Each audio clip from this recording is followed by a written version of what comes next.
read it out for you. Question number 1. How can we apply mindfulness at the moment of death?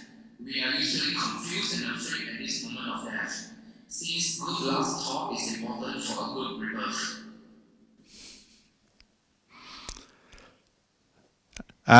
Well, we never know when we're going to die, so you always have to be ready. So the best preparation for the end of your life is to bring mindfulness to the present moment right now and keep doing that through your life. These Buddhist teachings are to be practiced every day, to train and develop the skillful qualities in your mind every day, every part of every day. Because we don't know what lies ahead, things happen, don't they? Our life can change very quickly, especially as we get older. Health can go downhill quickly. Accidents happen. COVID comes in. We don't know. Stop practice now. While you have the faith, the interest, prepare your mind for the last moment of your life by practicing now.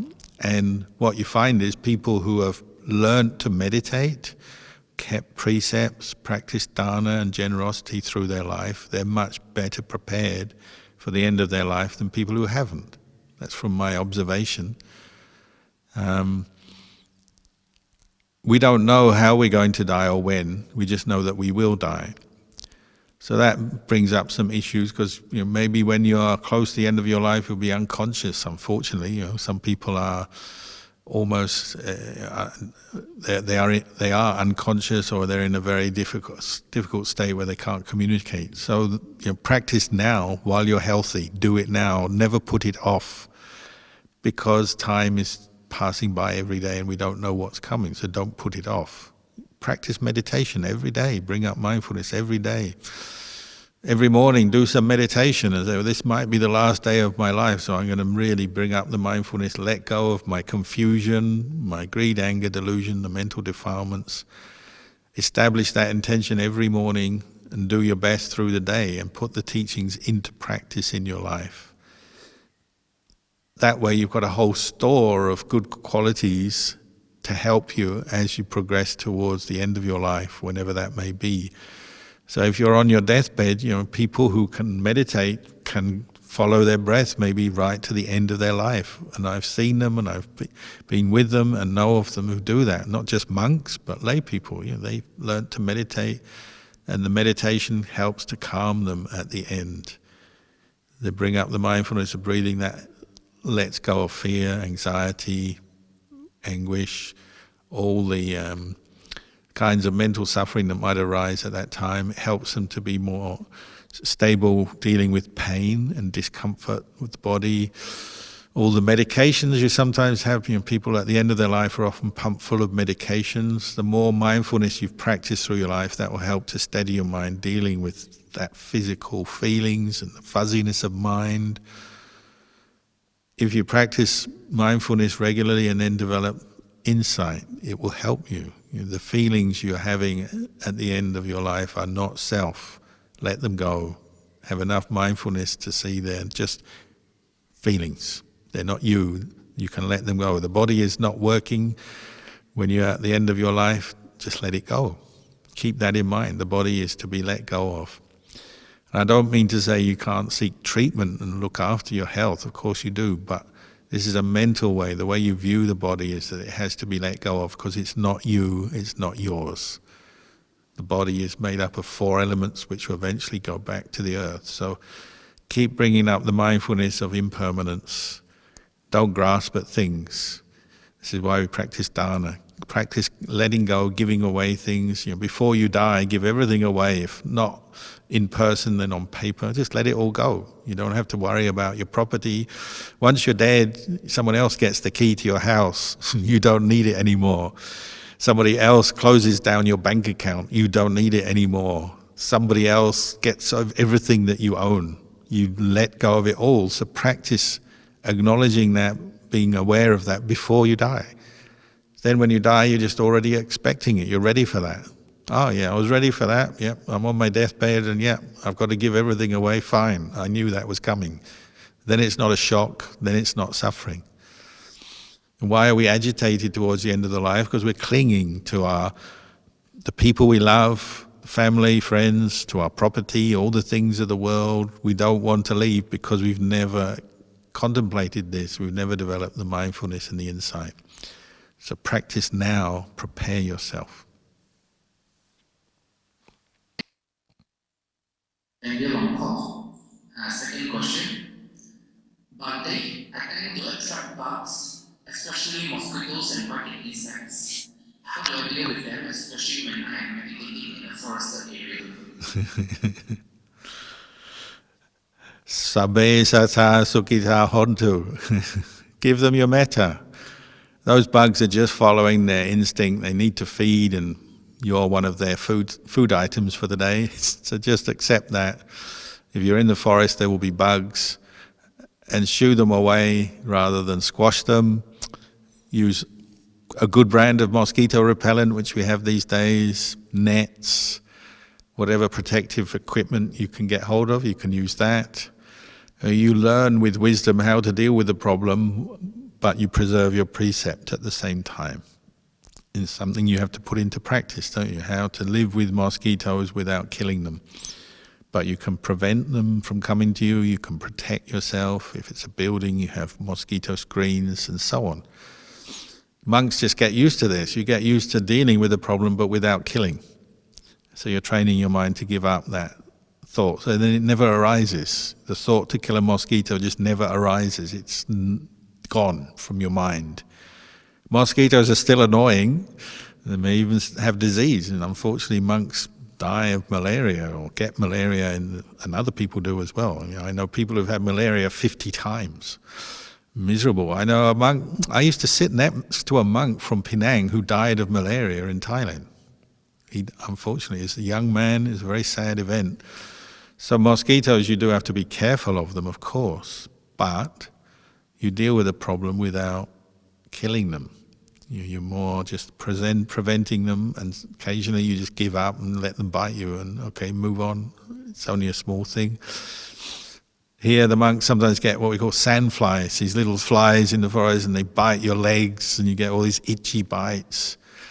If it's just one or two, you just put up with it. But if you're careful, you wear protection, or you're careful when you're in the forest, you can avoid them better. So you can avoid things the best you can, but you don't have to kill them. You just protect yourself, and sometimes you put up with things. There's many things in this world we have to put up with, aren't there? Not just bugs, people, weather, all kinds of inconveniences in life. So adjust your mind for that. Get ready for the inconveniences and bugs of life, so that it doesn't put you into a negative state of mind. So you have to have the awareness to see, okay, it's inconvenient, annoying, but I'm not going to fall into anger or make bad karma because of it. I'll keep my precepts, I'll keep mindful, practice compassion, practice letting go, and then generally things go well. Thank you, Long Paul, for your advice. We have the sister Anushka from Melbourne.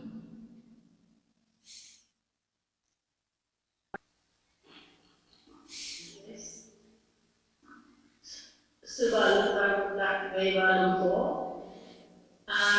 My question is, when you first went to Thailand and you had to go into the forest to practice, or before you went on the Tanga, were there any specific chants that the monks were asked to practice? That's my question. Yes, there are specific chants, all of them. You learn all of them. You prepare every protective force you have in your armory of protective forces. So, whatever chant you can chant, you take it with you. Even the monks' rulers of discipline, the Patimokkha, you can chant that for 45 minutes. That's a protection. It's a very powerful, good karma to chant that. So it could be the Metta Sutta, all the Parittas, the Paritta verses of protection, verses of recollection, whatever works for you to bring up mindfulness and a good state of mind. So in the forest, monks chant suttas, they chant the morning and evening chanting just like we do in the monastery. You have a choice which chants particularly bring up good feeling to you, make your mind calm. Some people just have one chant, one word, Buddho. So they're reciting Buddho, which is Buddhanusati. The animal comes, the fear of ghosts come, and they're just using Buddho, Buddho, Buddho to keep the mind mindful, not to fall into fear, anxiety. So even one word can work.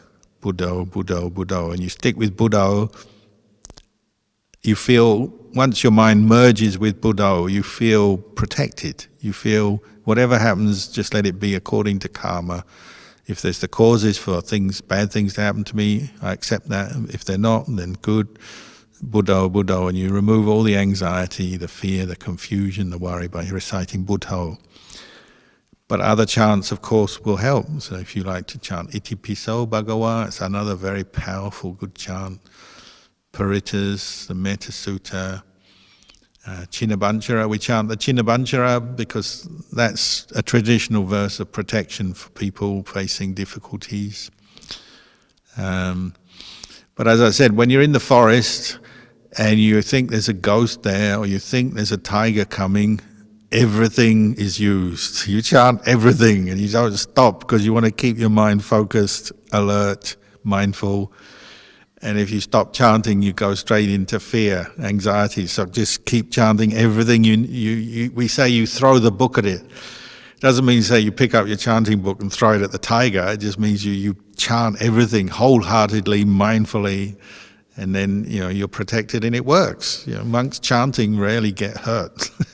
Lay people chanting rarely get hurt. Or if you get hurt, your mind is in a good space. It doesn't lead to unwholesome dhammas arising. So even when you're facing death from just disease or old age, or you're in a desperate situation where you feel threatened, you chant, and it brings your mind to the present moment.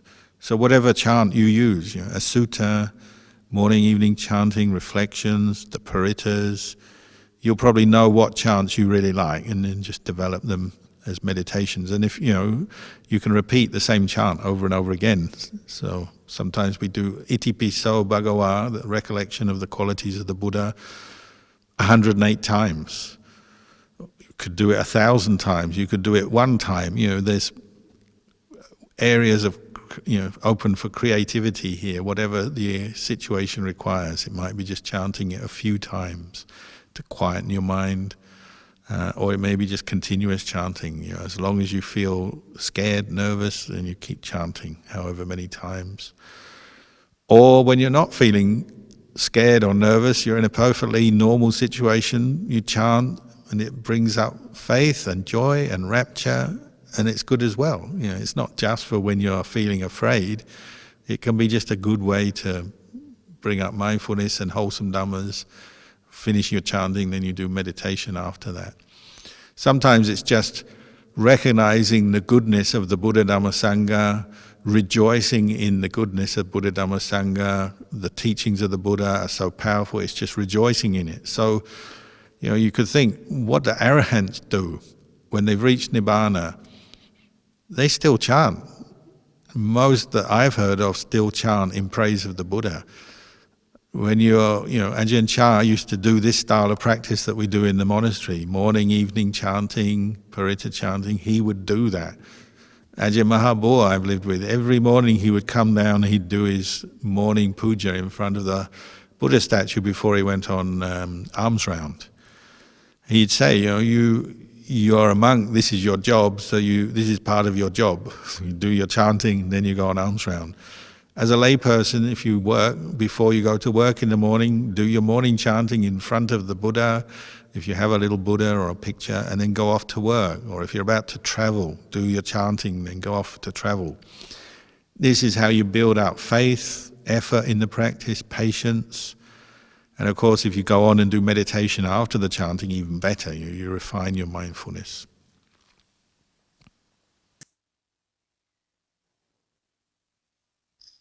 Thank you, Long Po, for the advice.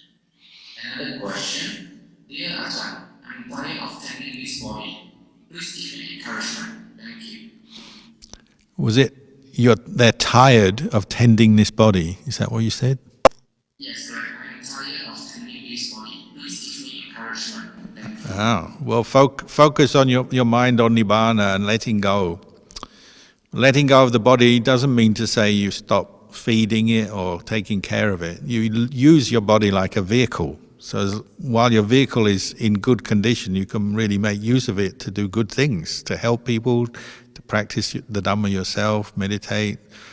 So look after it, but at the same time, you're bringing up the perception of impermanence, that one day it will get old and you have to let it go. It gets too sick to keep going. So it's just like a car. You reach a point where it just isn't worth repairing it anymore. You send it to the scrap heap and you get a new one. That's what death is. You let the body go to the scrap heap and you look for a new model. Hopefully you get a better model next life. But that's what it is, isn't it? Your mind doesn't die. So the mind is what you train. You can't train the body really. We look after it, we exercise it, but the mind is what you train in Dhamma, seeing the body as it is. So the mind looks at the body and says, oh, it's just like this, it's impermanent, it's imperfect, it's dukkha, it's not self. When the time comes, it will fall apart and I can't stop that because it's not self. It goes according to causes and conditions. So bring up the right perception to body, you look after it, but at the same time you're ready. When the time comes, you're going to have to let it go. And so, let go of everything, the bad feelings, the painful feelings, the weariness, the repetitive weariness of a human body. You have to go through the motions, but mentally you establish mindfulness and let go of any attachment. And that's a central part of our practice. Getting right view towards the body, and then practicing mindfulness, seeing the automatic identification with the body, but then bringing up insight to let that go, see through it. And people can do this. You can do it. As a lay person, you can do it. It's not a monk's job. It's only a monk's job. It's for lay people as well. Practice this. Thank you, Long Paul. Another question from Facebook. If we apply too much compassion for others while neglecting self-compassion, that is not using wisdom. How do we balance wisdom and compassion in applying the Dhamma in our daily life? Yeah, it's a good question, and it is something you have to reflect on continually, getting the right balance. Like you say, you have to have compassion for yourself as well, compassion for others as well. And so you look at the results of what you're doing. If you're getting burnt out helping others, and that's a sign you're maybe neglecting yourself too much and you need to go back. And so when people get burnt out, they take a rest, they take time out, they go on retreat, they re-establish their practice perhaps. The skilled practitioner, the experienced one, maybe knows the right balance through experience. They've worked out what is the right amount for looking after myself, helping others. They've learned that balance, so then they don't hurt themselves too much, or not much at all. But as we're learning, you have to consider that balance and the results of what's going on. And so if you're getting burnt out, you're getting more angry or more depressed or more physically exhausted, excuse me, you have to consider that and learn how to skillfully sometimes step back, detach. I got a cough now. I'm going to skillfully step back. Give me 1 minute.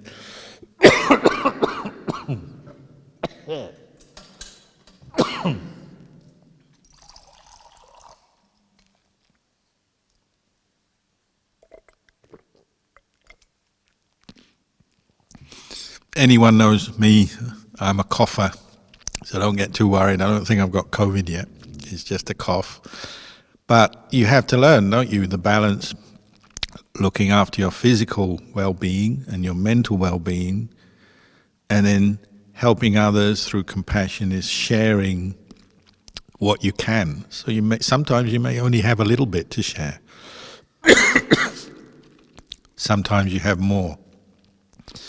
You have to be, as you say, use wisdom to consider this and be strong. So you learn in your practice, sometimes you have to Sometimes you have to say no or say, I can't do it. And it's not coming from a lack of compassion, it's coming from wisdom, seeing that at this time I need to practice myself.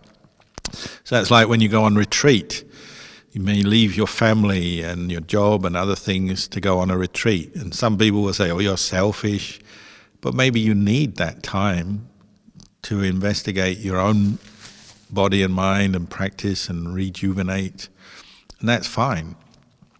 And then maybe you can go back and help others more than before because you're now stronger and ready. So it's not necessarily selfish to say no or pause some of your duties towards others and responsibilities. Ideally, if you keep up a regular meditation practice and Dhamma practice, then when you're helping others, you're constantly monitoring your own mind, your own state of well-being, and then when you start going downhill, you notice it, and then you have to make changes. So sometimes you say no, sometimes say I'm not ready to help, or it's something I can't do at this time. It's not that you don't care, and you have to be clear on your intention. You still have the intention of kindness, compassion, but you also know the limitations of your situation, who you are and what your situation is. So then you say, oh no, I can't. And you have to be strong because they'll say, oh, you're not compassionate. People in the West, they love to do this with Buddhists. They say, you should be helping more, doing more for the world. You're not compassionate enough. Even though you're kind of completely exhausted by helping everyone, they still say that. So you can't just go on the words of other people. They may say something that's true, but they may be completely off and they just have no idea. And that happens quite often. Sometimes when monks are kind of witnessing this, they sometimes turn it around. So someone comes around and they say, oh, you're a monk, you're just meditating in the forest, you're not doing anything for anybody. What good are you doing for the world? And it's hard to explain everything in a short space of time. So you just sort of listen respectfully, but some monks turn it around. They say, okay, I'm not doing much for the world, what are you doing? And the person sort of thinks, I'm not doing much either. So we can be very idealistic in life, how we should help everyone and be compassionate, but you've also got to have this practical side in what you can really do. Thank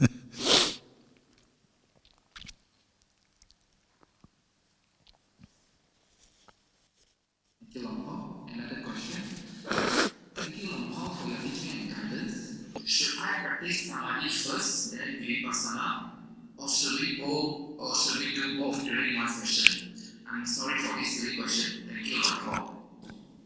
No, it's not a silly question. It's a question that's been asked by many people over the years of me and many other teachers. So it's clearly a meaningful question. There's no one absolute answer here, but one thing, like Ajahn Chah always said, is that samatha and vipassana, or samadhi and vipassana, they're two parts of the same thing. You've got this one mind that you're developing through the practice. So samatha and vipassana are developing together in the one mind. So they're obviously linked and influencing each other. It's just different aspects of the one mind. Samadhi is this development of mindfulness, to be more continuous, developing stability of mind. The factors of samadhi come up until one-pointedness is established and the mindfulness is very strong. Vipassana is developing insight, clear knowledge and vision, looking on at the way things are. And as you practice, vipassana will grow in maturity, so maybe it's a bit easier to see the way things are. But what facilitates it is the mindfulness.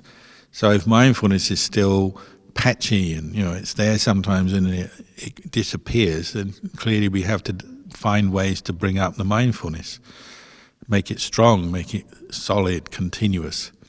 So sometimes you notice wisdom can do that. They have this concept, wisdom developing samadhi. Sometimes when you observe your own thoughts and distractions and stuff coming up in your mind, you apply wisdom. You observe it's impermanent. Oh, it's not sure, this mood I'm feeling, this feeling in the body, or this mental state I'm experiencing, it's not sure. How long will it last? It changes.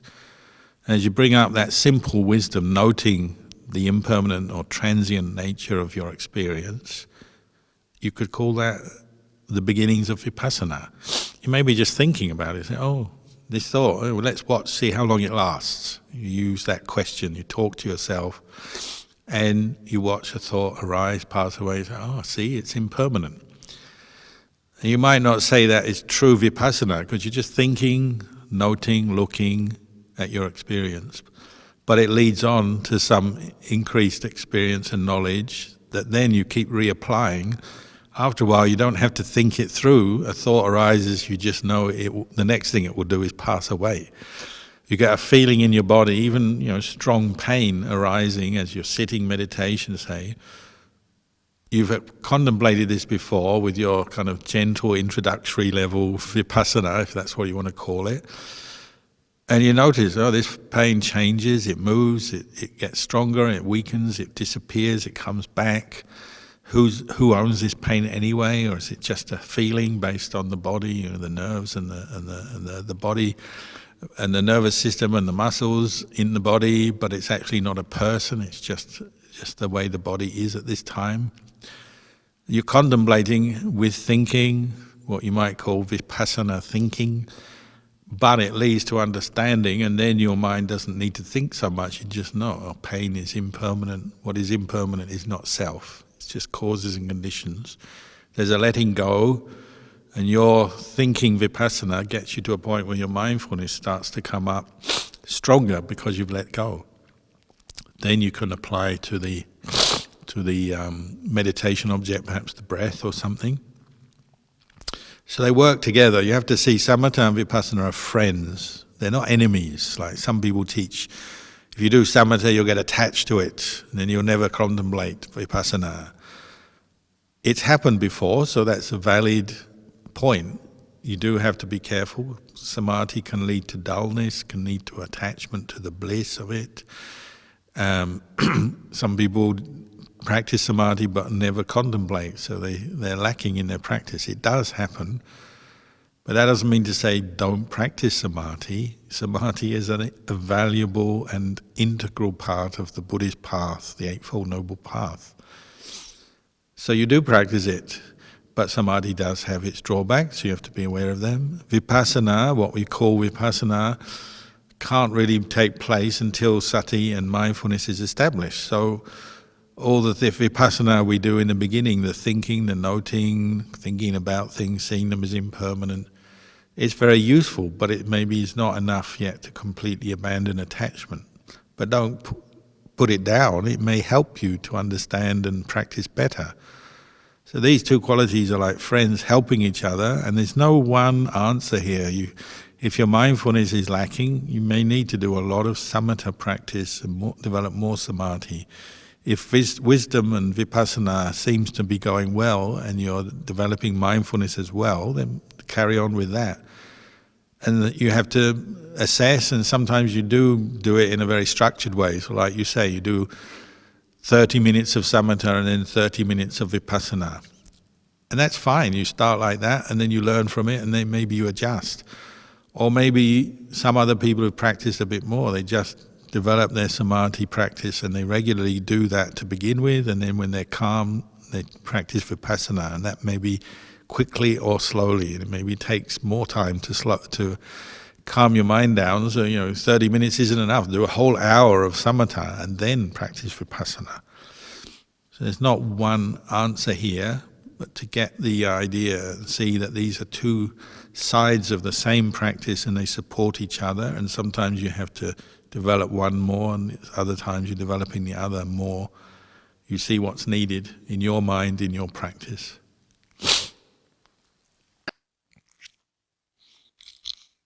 Dear Ajahn, if someone thinks that they do not know enough about vaccine, but they know that they will die anyway before from the vaccine, so they do not vaccinate. Is that right thinking? Thanks, Ajahn. Yeah, I mean, it's hard as a monk to start getting into this because we actually are not allowed to act as doctors. We have a rule that the Buddha gave us. it might lead to misunderstanding if we start giving medical advice. So I can't give you medical advice, and I don't have it anyway. I don't have the knowledge. But you said you know that you don't know what's going to happen if you take the vaccine. Well, that's Dhamma, isn't it? You know that you don't know something, so keep that in mind. I don't know. I take the vaccine, I can't be sure what will happen. That's Dhamma, isn't it? You don't know, and you know that you don't know. You're aware of the uncertainty, you're aware of the anicca of things. So you have to work on from that starting point. You don't know. And maybe you do look around and try and get good advice from people that you're aware of. But, be careful. There's so much stuff out there on the internet, in the world. It's very confusing. But try and observe yourself, observe the people around you, observe what's going on in the world. Look for some skilled advice from doctors and health professionals. I don't know, I'm not a medical person, but it seems all the statistics are showing if you're unvaccinated and you get COVID, there's more chance of serious illness, hospitalization, maybe even death. It seems that way.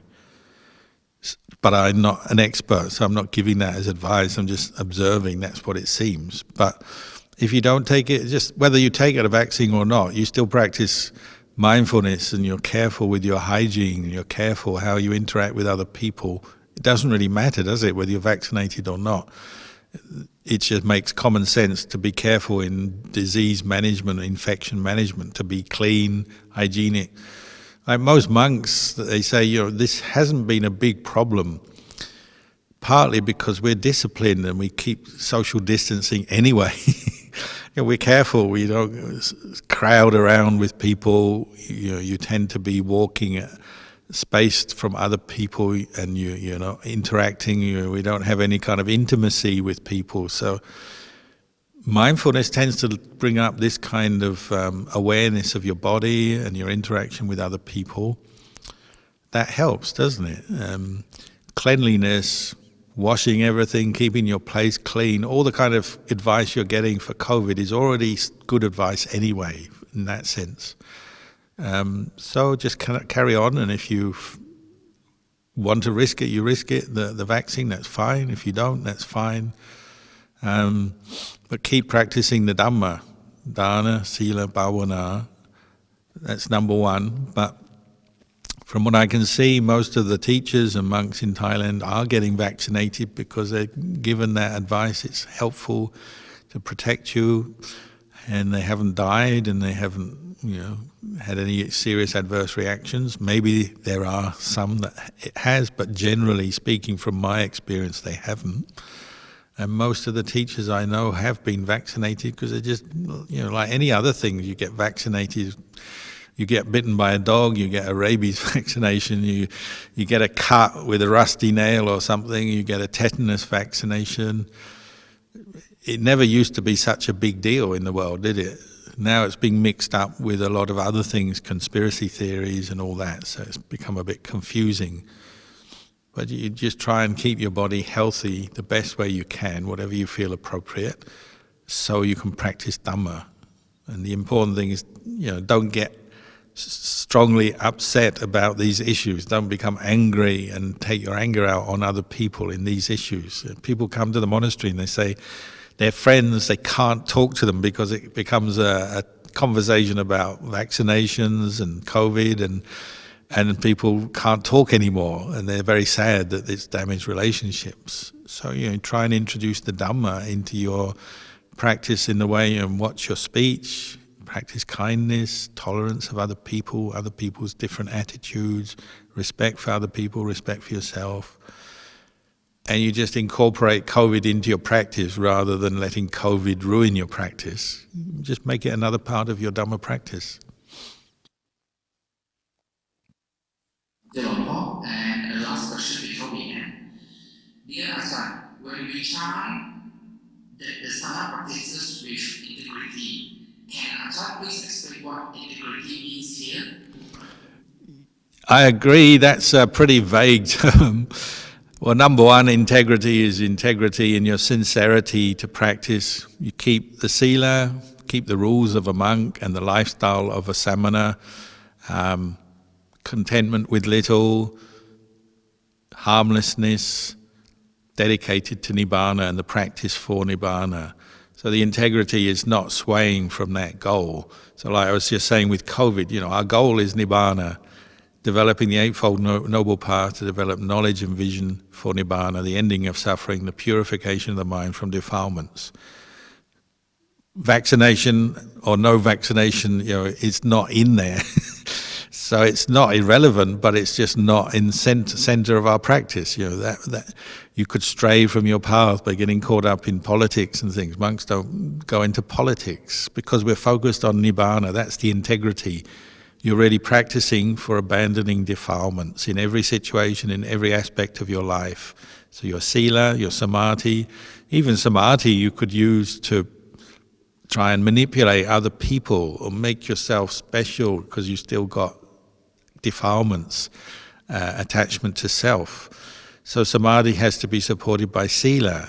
For a monk, that means vinaya, patimokkha discipline. For a layperson, at least 5-8 precepts. Samadhi is purified by sila, and it's a basis for wisdom. It's not an end in itself. So we don't practice samadhi just to impress people, or, psychic powers and psychic ability. Samadhi is a basis for the development of wisdom, insight into suffering, its cause, its end, purifying the mind of defilements. We need wisdom to do that. Samadhi alone can't. So integrity means integrity in following the Eightfold Path, keeping the Vinaya, practicing the Dhamma, developing this path for the ending of suffering. And because we chant, you don't say all that in your chant. Some chants do. You chant the Dhammacakka Sutta, the Anatta Lakkhana Sutta, other sutras where you're expanding on what integrity means.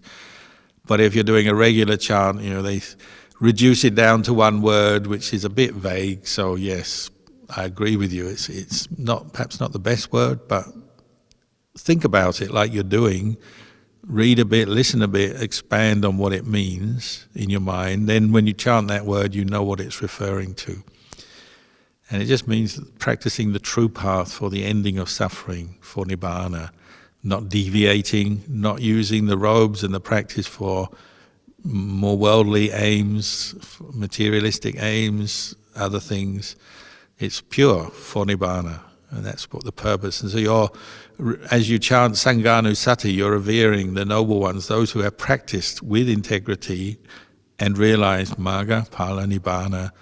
They're true noble ones, whether it's a monk, a nun, a layman, laywomen, doesn't matter. It's any being who has done that. So you can revere a lay practitioner if they've practiced and realized the path, the fruit.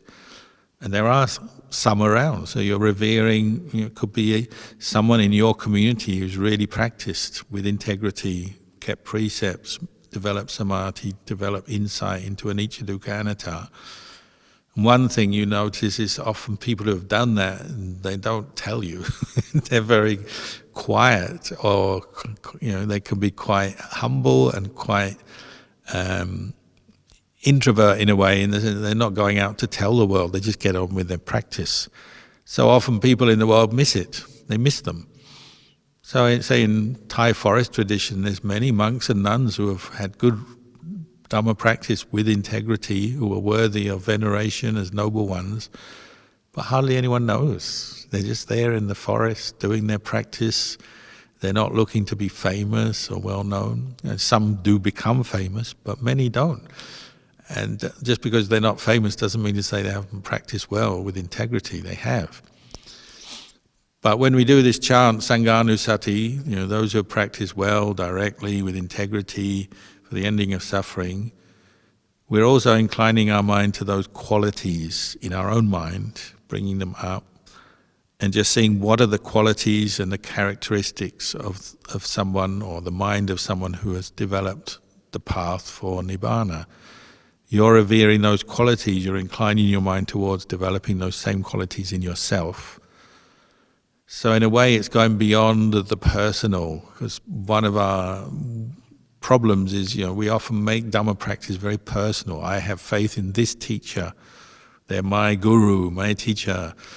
And they may be a good teacher, I'm not saying they're not, but when you have this very personal attachment, you tend to kind of miss things. You miss your attachment, maybe you're kind of a little bit blind, you're just following your faith, maybe without wisdom sometimes. So then, if it's a personal thing, there's a danger there. If that monk turns out, or that nun turns out to not yet have realized the path and they disrobe and go and get married or something, fine, that's their choice. But maybe you've been following them and then you feel disappointed.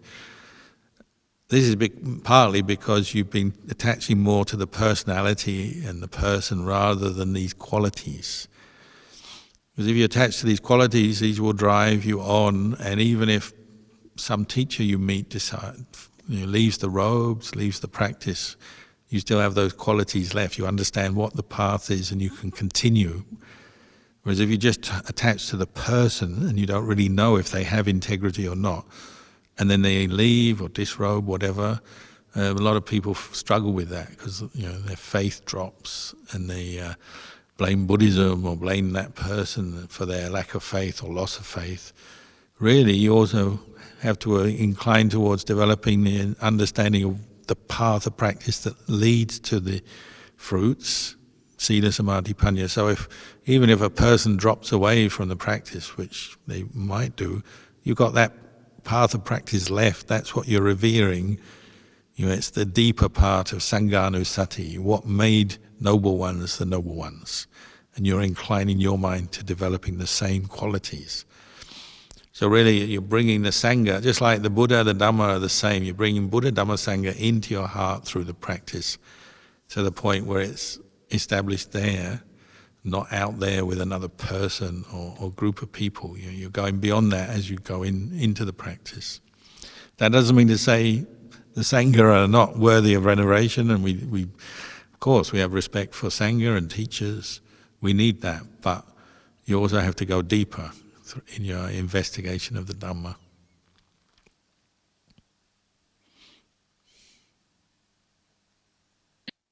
Thank you, Long Ho. And now we are coming to the end of this Dhamma sharing and question and answers by Long Ho.